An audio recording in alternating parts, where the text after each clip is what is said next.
Movie যখন ঋতুপর্ণ ঘোষে উৎসর্গ করে তখন ইন্টারেস্টটা একটু আলাদাই। আর গৃহপ্রবেশ মুভিটির প্রতি এই কারণেই ইন্টারেস্টটা যেন ডবল হয়ে গেছে। তো মুভিটি তো রিলিজ করে গেছে, কেমন হয়েছে চলো চট করে জেনে নি। সানি টপের সঙ্গে সিনেমার জগতে হারিয়ে যাও আর ছোট্ট করে সবকিছু জেনে নাও। টিজার এবং ট্রেলারে মোটামুটি গল্পের হিংস তোমরা পেয়েছিলে। পরিচালক হলেন ইন্দ্রদীপ দাশগুপ্ত। সহজ করে যদি বলি তাহলে গল্পটা হচ্ছে উত্তর কলকাতায় বনিদি ফ্যামিলিতে তিতলি তার স্বামীর হাত ধরে বিয়ে করে আসে, কিন্তু বিয়ের 7 দিনের মধ্যেই তার স্বামী শাওন তাকে এবং শ্বশুর শাশুড়িকে রেখে কাজের সূত্রে বিদেশ চলে যায়। তারপর থেকে সে কোনো কন্ট্যাক্টই করে না কারোর সঙ্গে। তিতলি অপেক্ষা করে তার স্বামী শাওনের জন্য এবং বয়স্ক শ্বশুর শাশুড়ির দেখাশোনা, আশ্রিত ছেলে বিলু, ভানু, এদের সবাইকে নিয়ে তার দিন কাটে। বিরাট বাড়িটা এমনি এমনি পড়ে আছে, তাই সেখানে হোমস্টে চালু করেন এবং প্রথম অতিথি হয়ে আসেন মেঘদূত মানে জিতু। তিতলির নিঃসঙ্গ জীবনে মেঘদূত বয়ে আনলো প্রেমের একটা সুন্দর বাতাস। গড়ে উঠল না বলা প্রেম। সময়টা ঋতুপর্ণ ঘোষের লেখা অনেক ছবির রেফারেন্স, তার লেখা ফার্স্ট পার্সনের প্রসঙ্গ বারবার এসছে। কিন্তু শাওন ছিল পরিচালক ঋতুপর্ণ ঘোষের অনুরাগী। শাওনের কাছে শাওনের মা ছিল অনেক বেশি কাছের। আর যে সময়টার কথা বলা হয়েছে সেখানে চিকিৎসকদের একটা আন্দোলন দেখানো হয়েছে, অর্থাৎ বর্তমান সময়। তো একটা অদ্ভুত প্রশ্ন জাগে মনে যে এরকম প্রেজেন্টে দাঁড়িয়েও যেখানে সোশ্যাল মিডিয়ার যুগ, সেখানে শাওন যোগাযোগ না করলেও তিতলি কেন কোন রকম ভাবে সোশ্যাল মিডিয়ার মাধ্যমে যোগাযোগ করে তার স্বামীকে খুঁজলো না? একাকিত্ব এভাবে চুপচাপ মেনে নিল?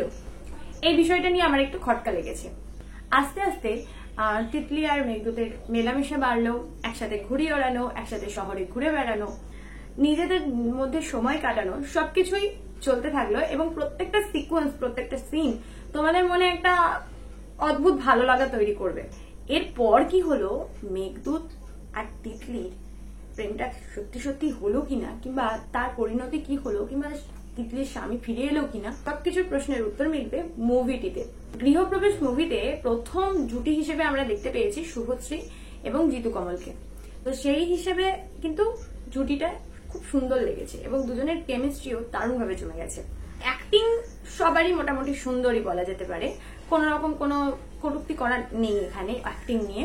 তবে এই রুদ্রনীল ঘোষের অ্যাক্টিংটা বহুত দিন পর্যন্ত মনে থাকবে। রান টাইম 2.5 ঘন্টা। আর যে গানগুলো এখানে আমরা শুনতে পেয়েছি প্রত্যেকটা গান কিন্তু মন ছোঁবে। তবে আমার মনে হয় যে যতগুলো গান ইউজ করা হয়েছে এখানে, তার মধ্যে 2-1টা গান যদি বাদও দিয়ে দেওয়া হতো, বিশেষ কোনো খামতি পড়তো না। আর একটা কথা, সবশেষে একটাই কথা বলবো, মা আর ছেলের শাওনের যে কথাবার্তা বা সম্পর্কের এক্সপ্লেনেশনটা, সেটা আর একটু ক্লিয়ার ভাবে দিলে বোধহয় ভালো হতো।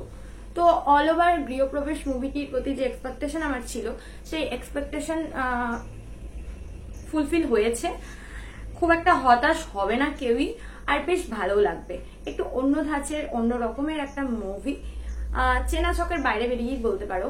তো তোমরা যারা অলরেডি দেখে ফেলেছো তাদের কেমন লেগেছে জানাতে ভুলো না। যারা দেখোনি, যদি সময় সুযোগ পাও তাহলে দেখে নিও। আমার চ্যানেল যদি নতুন হয়ে থাকো অবশ্যই চ্যানেলটিকে সাবস্ক্রাইব করে আমার সঙ্গে জয়েন হয়ে যাও। নিত্য নতুন আপডেট সবার প্রথম তোমাদের কাছেই পৌঁছবে। চলো, সানি টপের সঙ্গে সিনেমার গল্প হয়েছে শেষ। আবার আসছি নতুন মুভি নিয়ে। তোমরা সবসময় থাকো ফ্রেশ। টাটা। যাওয়ার আগে সাবস্ক্রাইব করে যেতে ভুলো না।